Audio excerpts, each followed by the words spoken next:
E a notícia é: contratada para limpar escritório, acabou recolhendo laranja podre com pá e carriola. Ela foi enganada na contratação. A autora conta que recebeu pelo WhatsApp uma proposta para trabalhar como auxiliar de limpeza para uma empresa terceirizada. Pelo que foi apresentado para a autora, o trabalho seria serviço comum de limpeza. Limpar escritórios, banheiros, refeitórios, áreas internas e externas, recolher lixo e manter o ambiente organizado. Esse aqui era o trabalho que ela deveria fazer. Foi acreditando que faria esse tipo de trabalho que ela aceitou a vaga, participou da seleção e ela foi contratada então para prestar serviços dentro de uma fábrica de agroindústria. Então ela foi contratada pela empresa terceirizada para trabalhar nessa agroindústria. Calma aí. Ai, o Jax quer pular aqui, ó. Pronto. Pronto, resolvido. Vamos continuar aqui agora. Só que, segundo a autora, quando chegou lá na agroindústria, ela descobriu uma realidade completamente diferente. Ela disse que não era simplesmente limpar escritório, banheiro ou refeitório. O que exigiram dela foi serviço pesado dentro de uma fábrica de sucos. A autora afirma que tinha que retirar e transportar resíduos da produção, como cascas, bagaço e restos de laranja, empurrando carriola e trabalhando com pá, enxada e carrinho de mão na limpeza da linha de produção. E aí ela junta um vídeo, inclusive, com o trabalho dela. Em máquinas enormes, muito bagaço de laranja pelo chão, assim, ela lá carregando na carriola e pegando com a pá. E foi aí que ela disse ter percebido que havia sido enganada. Ela aceitou uma vaga acreditando que faria um tipo de limpeza e quando chegou para trabalhar, encontrou um serviço braçal, pesado e completamente diferente daquele que havia sido apresentado na contratação. Para a autora, a situação era muito absurda. Ela disse que não considerava normal oferecer uma vaga de um jeito e depois que a pessoa já estava contratada, colocá-la para executar um serviço muito mais pesado. E a situação, segundo ela, ficou ainda pior. A autora afirma que nem os equipamentos de proteção adequados para trabalhar naquele ambiente industrial foram fornecidos por causa do barulho da fábrica. Ela disse que precisava de um abafador de ruído adequado, mas recebeu apenas aquele pequeno protetor colocado dentro do ouvido. Segundo ela, a própria agroindústria chegou a impedir a sua entrada na fábrica porque os equipamentos fornecidos pela empresa terceirizada, a empresa que assina a carteira de trabalho dela, não eram os corretos. A autora conta que ficou aproximadamente 3 semanas indo até o trabalho e ela era mandada embora de volta porque não podia entrar na fábrica. E mesmo sem poder trabalhar por um problema que havia sido causado pelas próprias empresas, esses dias ainda foram lançados como faltas e descontados do que ela tinha para receber. Ela disse que se sentiu enganada e colocada em uma situação que considerou absurda e desumana. Ofereceram um trabalho, entregaram outro muito mais pesado, não forneceram os equipamentos necessários e quando ela não conseguiu trabalhar por causa disso, ainda fizeram os descontos no salário dela. Diante dessa situação toda aqui, a autora pediu para sair pouco tempo depois e entrou com essa ação aqui, dizendo que não saiu simplesmente porque não gostou do emprego. Ela saiu porque as condições que encontrou não eram aquelas que haviam sido prometidas e para ela tornou-se impossível continuar trabalhando daquela forma. Então, o que ela pede com essa ação trabalhista aqui? Ela pede o seguinte, que esse pedido de demissão que ela fez seja anulado, tá? E que seja declarada a rescisão indireta, que ela saia do trabalho com todas as verbas trabalhistas, porque foi por culpa exclusiva das empresas que ela saiu. Então, foi uma falta grave das empresas e também ela pede indenização por danos morais. A empresa, quando foi se defender, disse o seguinte, aqui é a empresa terceirizada, ok?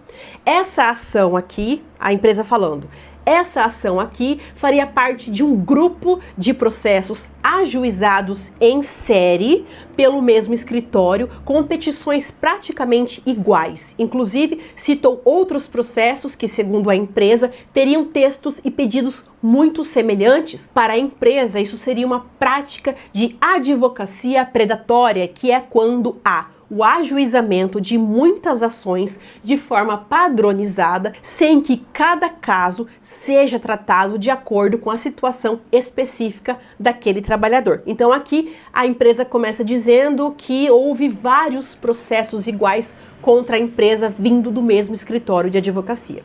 Depois, a empresa negou que a autora tenha sido enganada na contratação. Isso é mentira, isso não aconteceu. Disse que ela foi contratada exatamente para a função de auxiliar de limpeza, como estava anunciado na vaga, e que não houve nenhuma falsa promessa sobre o trabalho que seria realizado. Segundo a defesa, não existiu essa diferença entre o serviço que foi oferecido para a autora e aquele que ela encontraria dentro da fábrica. Para a empresa, a autora foi contratada para exercer atividades próprias de auxiliar de limpeza e nunca houve mudança prejudicial nas condições do contrato, nem desvio de função, e a empresa ainda foi além. Segundo a defesa, a autora nem chegou a exercer efetivamente as atividades de auxiliar de limpeza dentro da fábrica.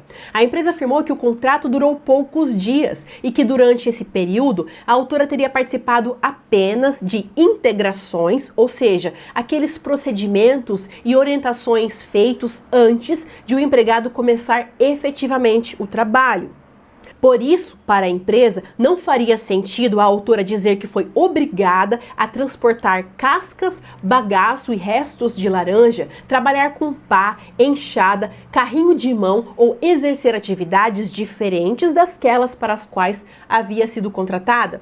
A empresa também negou qualquer irregularidade que pudesse justificar o fim do contrato por culpa dela. Disse que foi a própria autora quem decidiu pedir demissão sem ameaça, pressão ou qualquer tipo de coação. Ela decidiu sair porque quis, eu não a obriguei. Segundo a defesa, esse pedido de demissão foi inclusive escrito pela própria autora, que teria informado motivos pessoais para deixar o emprego. Por isso a empresa pediu que o pedido de demissão dela fosse considerado válido e afirmou que a versão apresentada pela autora não correspondia ao que realmente teria acontecido durante o contrato. Então, negou tudo. Pois bem, o juiz, quando foi julgar a ação, julgou a ação, procedente, vai dar os danos morais para a autora.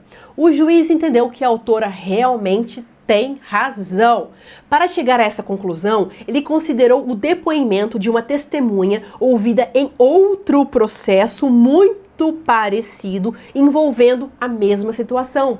Esse depoimento foi usado como prova emprestada, que é quando uma prova produzida em outro processo é aproveitada naquele julgamento. E, segundo o juiz, a testemunha confirmou exatamente o ponto principal contado pela autora. Ela disse que, durante a entrevista online, a promessa era de um trabalho de limpeza de áreas internas, como escritórios, banheiros e refeitórios. Só que, quando as trabalhadoras chegaram lá no local, descobriram que o serviço era outro. Então não foi só a autora que foi contratada dessa forma, foi um grupo de trabalhadoras que também foram enganadas. Segundo a testemunha, elas tinham que trabalhar também em áreas externas, recolhendo laranjas podres com pá e carriola. Para o juiz, isso representou uma mudança muito importante nas condições que haviam sido apresentadas antes da contratação, porque a autora aceitou uma vaga, acreditando que faria um tipo de limpeza e depois encontrou um trabalho muito mais pesado. E havia ainda a questão dos equipamentos de proteção. A testemunha contou que recebeu sapato, uniforme e protetor de ouvido, mas que, quando chegou lá na agroindústria, a própria empresa teria informado que os equipamentos de proteção estavam errados. Por causa disso, a autora e outras trabalhadoras teriam sido impedidas de entrar no local para trabalhar. Para o juiz, a empresa terceirizada, a empresa que assina a carteira, a empresa que contratou, tinha a obrigação de fornecer os equipamentos corretos. E além de não fazer isso, a situação acabou impedindo a autora de trabalhar e ainda gerou faltas que foram descontadas no pagamento dela. A empresa argumentava que a própria autora havia pedido demissão, lembra? Mas o juiz entendeu que isso não encerrava a discussão. Isso porque a testemunha informou que várias trabalhadoras pediram demissão porque se sentiram enganadas e que, quando perceberam qual seria realmente o serviço, teriam ouvido que, se não estivessem satisfeitas, deveriam pedir para sair. Diante desse cenário, o juiz entendeu que o pedido de demissão não representou uma escolha totalmente livre da autora. Por isso, ele transformou o pedido de demissão em rescisão indireta, que é quando o contrato termina por uma falta grave do empregador. Então, ela vai receber todas as verbas trabalhistas, vai sacar o FGTS, multa de 40%, seguro-desemprego e também condenou a empresa a uma indenização por danos morais no valor de R$2.000. Segundo ele, segundo o juiz, não se tratou apenas de uma frustração normal de quem não gostou do emprego. Para ele, essa falsa expectativa, seguida da sensação de ter sido enganada e de não ter alternativa a não ser deixar o emprego, ultrapassou um simples aborrecimento. Por fim, o juiz reconheceu também a responsabilidade da agroindústria onde o serviço seria realizado. Como a autora havia sido contratada pela empresa terceirizada justamente para trabalhar dentro daquela fábrica, a agroindústria foi condenada de forma subsidiária. Subsidiária significa o quê? Caso a terceirizada não pague, a agroindústria vai ter que pagar, ok? E aí, as duas partes recorreram para o TRT, que aguarda decisão do recurso. Agora me diga aqui o que foi que você achou desse caso que eu te trouxe hoje.